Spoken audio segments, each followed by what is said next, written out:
दोस्तों नमस्ते व नमस्कार। विंध्य स्टॉक्स में आपका स्वागत है। आज हम एनबीएफसी की एक छोटी कंपनी के बारे में बात करेंगे। वह कंपनी है अपोलो फिनवेस्ट इंडिया लिमिटेड।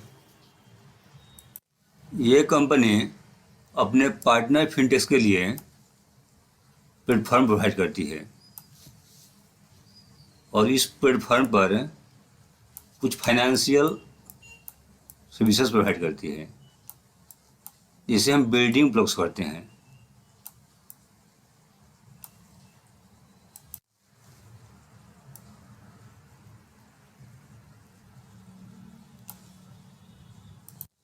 इन बिल्डिंग ब्लॉक्स को यूज करके मिक्स करके इनके पार्टनर फिनटेक्स अपने बिजनेस मॉडल के अनुरूप लोन प्रोडक्ट्स क्रिएट करते हैं, बनाते हैं। यानी हम बोल सकते हैं कि यह कंपनी डिजिटल लेंडिंग के लिए ऑपरेटिंग सिस्टम बिल्डअप करती है, बनाती है। मान लीजिए हमारे भारतवर्ष में 100 ब्रोकर्स हैं। इनमें से 10 ब्रोकर्स ऐसे हैं जिनको 1 लाख से अधिक की लोन की जरूरत पड़ती है। रेस्ट जो 90 हैं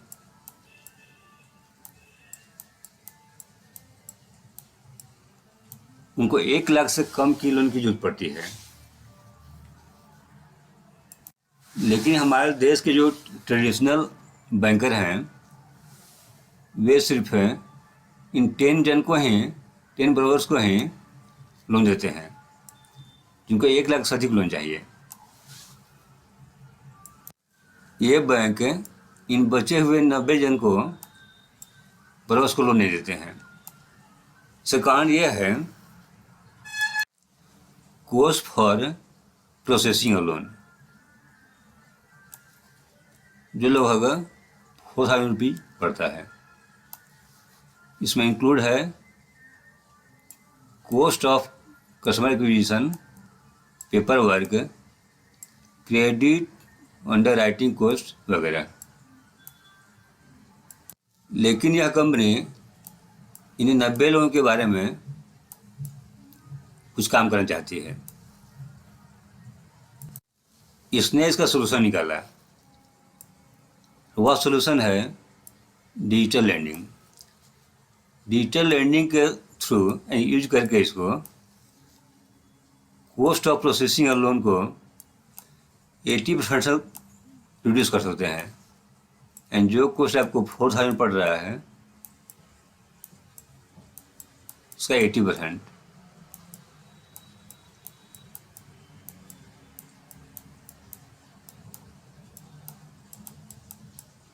ये हो गया आपको 3,200। यानी इतना कॉस्ट कम हो गया तो रेस्ट बच गया आपको 800 रुपीज़। इतना आपको कॉस्ट ऑफ प्रोसेसिंग लोन लगेगा। और इसमें भी आने वाले दिनों में और कमी आने वाली है। आने वाले दिनों में ये जितने भी प्लेटफॉर्म बेस्ड कंपनीज है वो लेंडिंग कंपनी की तरह काम करने लगेंगे और उनके लिए कॉस्ट ऑफ कस्टमर एक्विजिशन 0 हो जाएगा। यानी कि ये जो है कॉस्ट और कम होने वाला है और यही जो है गेम चेंजर है। क्योंकि जैसे ही ये कॉस्ट रिड्यूस होगा ये जो 90 कस्टमर्स हैं, 90 ब्रोकर्स हैं, ये सब इनके क्लाइंट हो जाएंगे, इनके कस्टमर हो जाएंगे और इनका बिजनेस स्केलअप करेगा, इनका सेल्स बढ़ेगा। इस तरह हम देख रहे हैं कि आने वाले दिनों में इनके कारण जो न्यू एज कंपनीज हैं, प्लेटफॉर्म बेस्ड कंपनी है, उनका लोन प्रोडक्ट का सेल बढ़ने वाला है और जब उनका टॉप लाइन यानी सेल्स बढ़ेगा तब तो उनका बॉटम लाइन भी जो है, जो प्रॉफिट है वो भी बढ़ेगा, ईपीएस भी बढ़ेगा। आने वाले दिनों में यदि ये ट्रेडिशनल बैंक जो लोन देते हैं वे अपने को चेंज नहीं करेंगे टेक्नोलॉजी नहीं लाएंगे तो उनका बिजनेस घटेगा, उनका लोन प्रोडक्ट का सेल घटेगा और इनका जो है जो न्यू एज कंपनी है उनका सेल्स बढ़ेगा।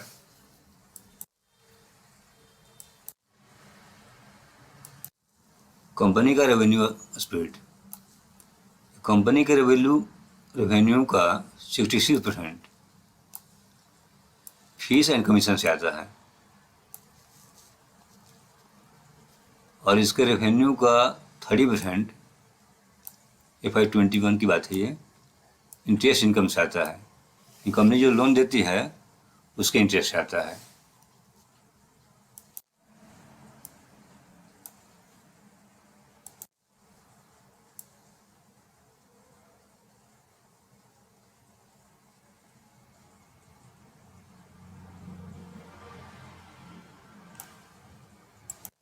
कंपनी का मार्केट कैप है 307 करोड़, स्टॉक पे 47.5, ROC 10%, EPS 17.3 रुपीज़, तो फेस वैल्यू है 10 rupees, debt 85 crore, promoters holding है 70.7% एंड इसका एक भी शेयर प्लेज नहीं है।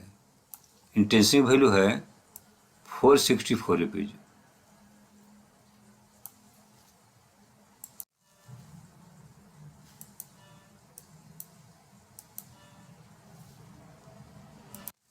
क्वार्टरली रिजल्ट्स, सेल्स, जून 21 क्वार्टर में सेल्स साइज का 7.82 करोड़, यह बढ़कर का हो गया है 17.7 करोड़ एंड डबल से भी ज़्यादा हो गया।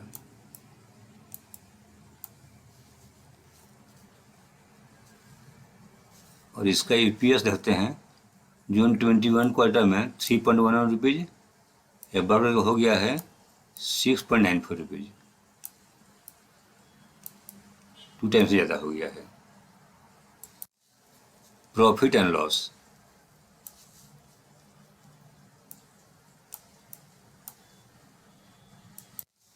कंपनी के compounded sales growth,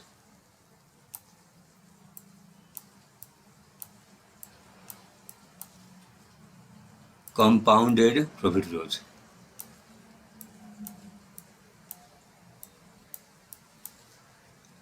return on equity,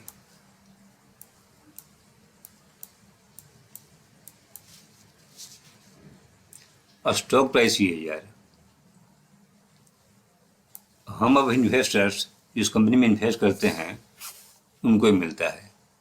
इसने 10 ईयर्स में 52% का रिटर्न दिया है, 5 ईयर्स में 120%, 3 ईयर्स में 155%, लास्ट 1 ईयर में 148%।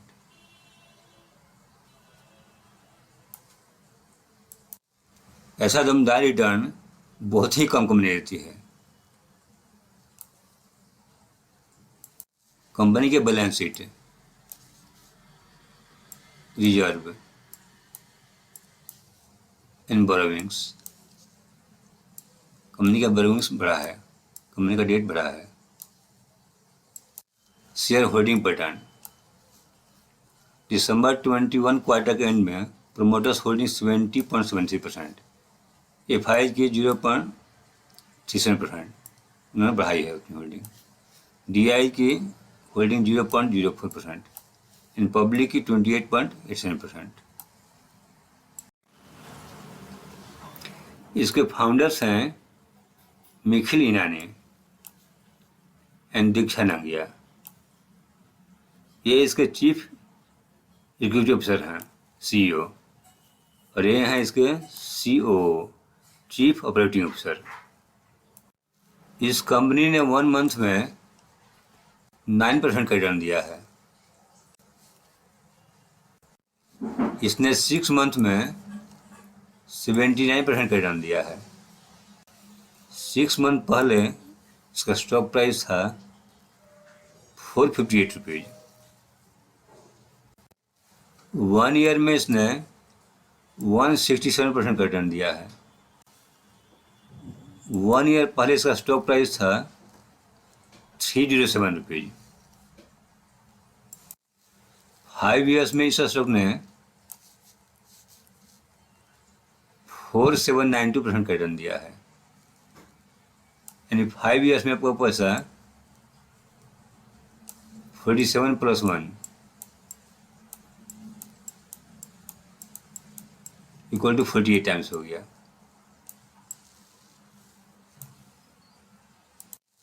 5 ईयर्स पहले इसका स्टॉक प्राइस था 16 रुपीज 80 पैसे।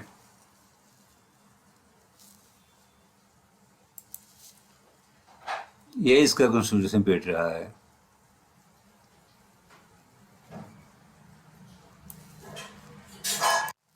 देखिए यहाँ तक लगभग इसने 20 सितंबर 2019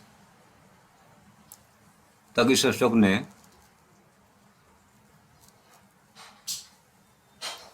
129% का रिटर्न दिया था, सॉरी 176% का रिटर्न दिया था। और उसके बाद आते हैं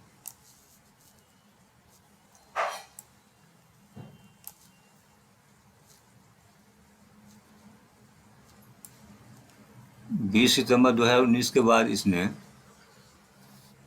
1667% का रिटर्न दिया है और इसने मैक्सिमम 3959% का रिटर्न दिया है, यानी आपका पैसा 39 + 1 40 टाइम्स हो गया।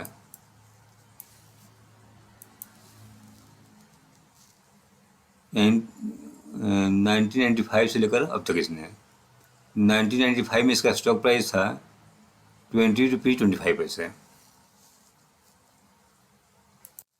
यह स्टॉक बहुत लंबे समय तक कंसोलिडेशन पीरियड में था, लगभग यहाँ तक।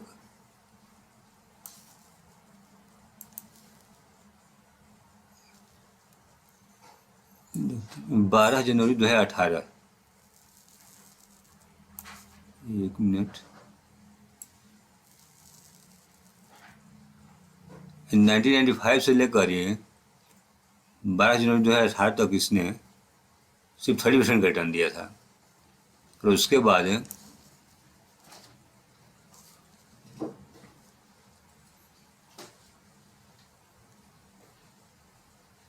एक मिनट,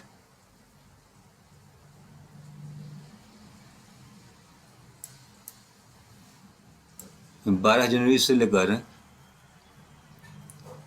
2018 से लेकर अब तक इसने 3279% का रिटर्न दिया है। ये कंपनी फाइनेंस में भी है और ये टेक्नोलॉजी में भी है। ये बहुत ही अच्छी कंपनी है। आप इस स्टॉक में 5 स्टॉक्स में बाई एंड डिप कीजिए, लॉन्ग टर्म के लिए होल्ड कीजिए। धन्यवाद।